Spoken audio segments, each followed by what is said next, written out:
ओम श्री गणेशाय नमः। ओम गुरुवे नमः। ओम नमः शिवाय। शिवजी सदा सहाय। विद्येश्वर संहिता का अध्याय 14। अग्नि यज्ञ, देव यज्ञ और ब्रह्म यज्ञ आदि का वर्णन, भगवान शिव के द्वारा 7 वारों का निर्माण तथा उनमें देवाराधन से विभिन्न प्रकार के फलों की प्राप्ति का कथन। ऋषियों ने कहा, प्रभो, अग्नि यज्ञ, देव यज्ञ, ब्रह्म यज्ञ, गुरु पूजा तथा ब्रह्म तृप्ति का हमारे समक्ष क्रमशः वर्णन कीजिए।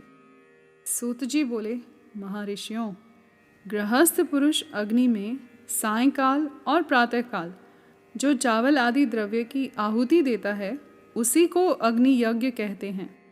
जो ब्रह्मचर्य आश्रम में स्थित है उन ब्रह्मचारियों के लिए समीधा का आधान ही अग्नि यज्ञ है। वे समीधा का ही अग्नि में हवन करें। ब्राह्मणों, ब्रह्मचर्य आश्रम में निवास करने वाले द्विजों का जब तक विवाह न हो जाए और वे उपासन अग्नि की प्रतिष्ठा न कर लें तब तक उनके लिए अग्नि में समीधा की आहुति, व्रत आदि का पालन तथा विशेष यजन आदि ही कर्तव्य हैं। यही उनके लिए अग्नि यज्ञ है। द्विजों, जिन्होंने बाह्य अग्नि को विसर्जित करके अपने आत्मा में ही अग्नि का आरोप कर लिया है, ऐसे वानप्रस्थियों और सन्यासियों के लिए यही हवन या अग्नि यज्ञ है कि वे विहित समय पर हितकर, परिमित और पवित्र अन्न का भोजन कर लें। ब्राह्मणों, सायंकाल अग्नि के लिए दी हुई आहुति संपत्ति प्रदान करने वाली होती है, ऐसा जानना चाहिए, और प्रातःकाल सूर्यदेव को दी हुई आहुति आयु की वृद्धि करने वाली होती है। यह बात अच्छी तरह समझ लेनी चाहिए। दिन में अग्निदेव सूर्य में ही प्रविष्ट हो जाते हैं, अतः प्रातःकाल सूर्य को दी हुई आहुति भी अग्नि यज्ञ के ही अंतर्गत है। इस प्रकार यह अग्नि यज्ञ का वर्णन किया गया। इंद्र आदि समस्त देवताओं के उद्देश्य से अग्नि में जो आहुति दी जाती है उसे देव यज्ञ समझना चाहिए। स्थाली पाक आदि यज्ञों को देव यज्ञ ही मानना चाहिए। लौकिक अग्नि में प्रतिष्ठित जो चूड़ाकरण आदि संस्कार निमित्तक हवन कर्म हैं, उन्हें भी देव यज्ञ के ही अंतर्गत जानना चाहिए। अब ब्रह्म यज्ञ का वर्णन सुनो। द्विज को चाहिए कि वह देवताओं की तृप्ति के लिए निरंतर ब्रह्म यज्ञ करे। वेदों का जो नित्य अध्ययन या स्वाध्याय होता है उसी को ब्रह्म यज्ञ कहा गया है। प्रातः नित्य कर्म के अनंतर सायंकाल तक ब्रह्म यज्ञ किया जा सकता है।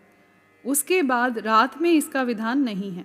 अग्नि के बिना देव यज्ञ कैसे संपन्न होता है, इसे तुम लोग श्रद्धा से और आदर पूर्वक सुनो।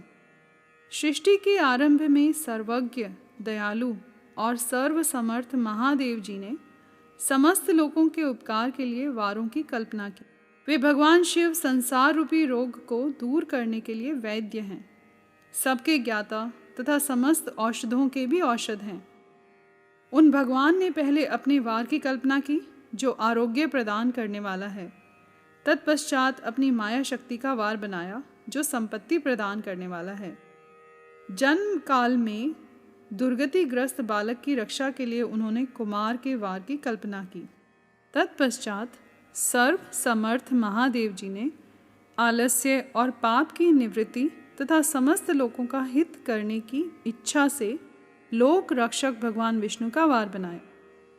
इसके बाद सबके स्वामी भगवान शिव ने पुष्टि और रक्षा के लिए आयु कर्ता त्रिलोक श्रेष्ठा परमेष्ठी ब्रह्मा का आयुष कारक वार बनाया, जिससे संपूर्ण जगत के आयुष्य की सिद्धि हो सके।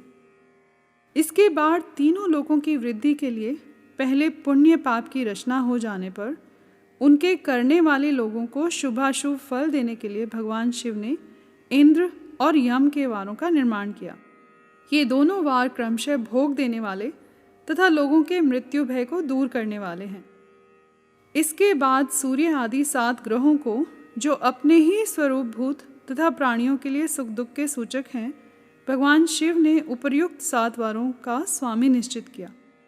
वे सब के सब ग्रह नक्षत्रों के ज्योतिर्मय मंडल में प्रतिष्ठित हैं। शिव के वार या दिन के स्वामी सूर्य हैं। शक्ति संबंधी वार के स्वामी सोम हैं। कुमार संबंधी दिन के अधिपति मंगल हैं। विष्णु वार के स्वामी बुध हैं। ब्रह्मा जी के वार के अधिपति बृहस्पति हैं, इंद्र वार के स्वामी शुक्र और यम वार के स्वामी शनैश्चर हैं। अपने अपने वार में की हुई उन देवताओं की पूजा उनके अपने अपने फल को देने वाली होती हैं। सूर्य आरोग्य के और चंद्रमा संपत्ति के दाता हैं। मंगल व्याधियों का निवारण करते हैं, बुध पुष्टि देते हैं, बृहस्पति आयु की वृद्धि करते हैं, शुक्र भोग देते हैं और शनैश्चर मृत्यु का निवारण करते हैं। ये 7 वारों के क्रमशः फल बताए गए हैं जो उन देवताओं की प्रीति से प्राप्त होते हैं।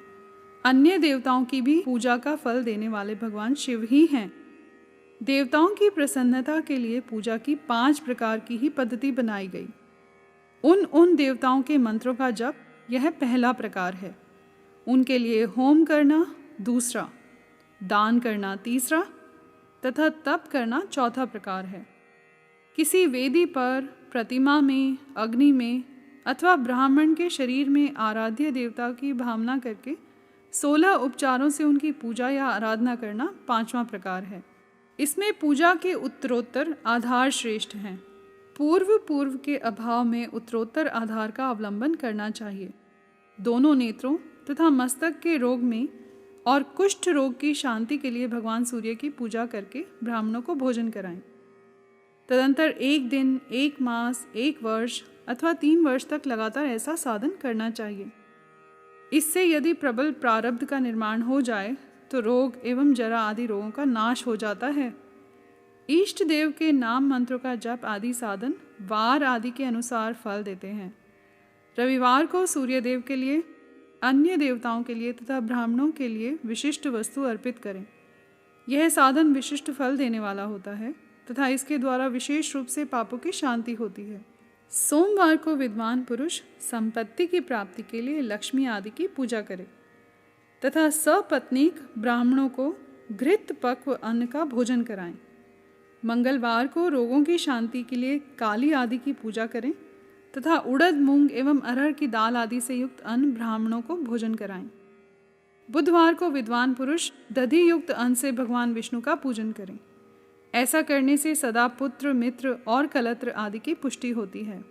जो दीर्घायु होने की इच्छा रखता हो वह गुरुवार को देवताओं की पुष्टि के लिए वस्त्र, यज्ञोपवीत तथा घृत मिश्रित खीर से यजन पूजन करे। भोगों की प्राप्ति के लिए शुक्रवार को एकाग्रचित होकर देवताओं का पूजन करें और ब्राह्मणों की तृप्ति के लिए षड्रस युक्त अन्न दें। इसी प्रकार स्त्रियों की प्रसन्नता के लिए सुंदर वस्त्र आदि का विधान है। शनैश्चर अपमृत्यु का निवारण करने वाले हैं। उस दिन बुद्धिमान पुरुष रुद्र आदि की पूजा करें।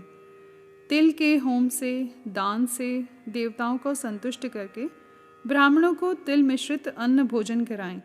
जो इस तरह देवताओं की पूजा करेगा वह आरोग्य आदि फल का भागी होगा।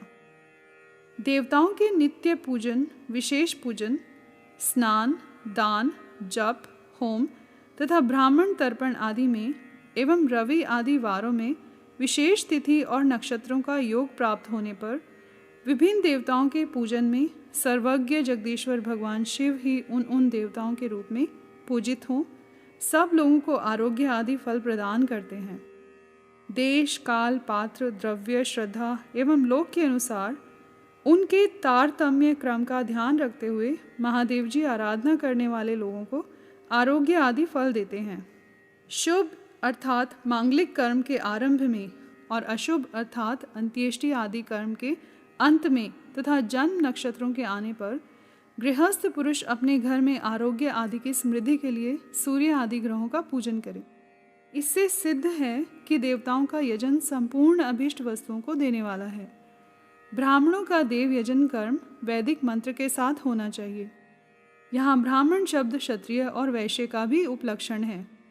शूद्र आदि दूसरों का देव यज्ञ तांत्रिक विधि से होना चाहिए। शुभ फल की इच्छा रखने वाले मनुष्यों को 7 ही दिन अपनी शक्ति के अनुसार सदा देव पूजन करना चाहिए। निर्धन मनुष्य तपस्या अर्थात व्रत आदि के कष्ट सहन द्वारा और धनी धन के द्वारा देवताओं की आराधना करें।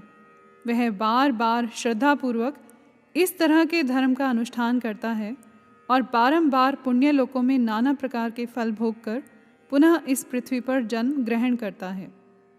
धनवान पुरुष सदा भोग सिद्धि के लिए मार्ग में वृक्षादि लगाकर लोगों के लिए छाया की व्यवस्था करे, जलाशय, कुआं, बावली और पोखरे बनवाए, वेद शास्त्रों की प्रतिष्ठा के लिए पाठशाला का निर्माण करे तथा अन्य प्रकार से भी धर्म का संग्रह करता रहे। धनी को यह सब कार्य सदा ही करते रहने चाहिए। समयानुसार पुण्य कर्मों के परिपाक से अंतःकरण शुद्ध हो जाने पर ज्ञान की सिद्धि हो जाती है।